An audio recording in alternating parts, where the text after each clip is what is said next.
If you're diagnosed with coronavirus, it doesn't mean you'll end up in the hospital. In fact, many are recovering at home.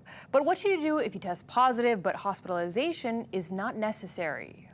Many people have tested positive. Others are showing symptoms but have not been tested, like 50-year-old Baron Nakamura. His partner tested positive for COVID-19 about 2 weeks ago. Shortly after that, he started showing symptoms. A slightly sore throat, kind of an itch towards the back of the throat.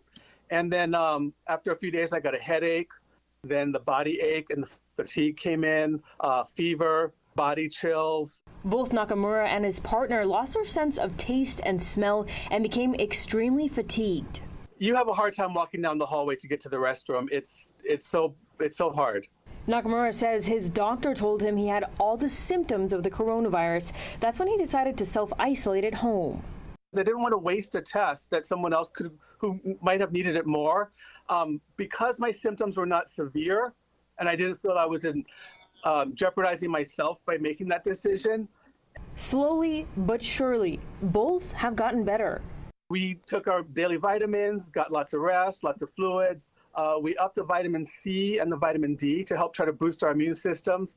And I found that hot showers and breathing that steam kind of helped to relieve the sinus pressure. Lieutenant Governor Josh Green says what's key to recovery is sleep, fluids, and lung expansion. You need to constantly be clearing your lungs and getting them expanding and contracting so the fluid doesn't accumulate. Also important, he says, good energy. They have to be doing deep breathing. If you can do anything at all, if you can do any exercise at home, whether it's Pilates or yoga or whatever, even just a little bit, it's important. Green also recommends what's called a pulse oximeter. They get short of breath, they go back to the hospital, but some people are getting pulse oximeters, which tells you how your oxygen content is. You can get those at stores or medical supply stores.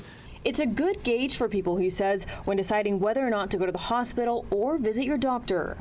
People in the 92, 95% oxygen, they're fine. You drop into the 80s, it can get very serious fast. And Lieutenant Governor Josh Green also recommends Tylenol for some relief and cold compresses to help reduce fevers. And last week, it's important to note that we spoke to a 64-year-old Kaneohe resident who was at one point on a ventilator, but he ended up recovering from COVID-19. And what he says worked best for him was drinking plenty of water and breathing exercises because it increased his lung capacity.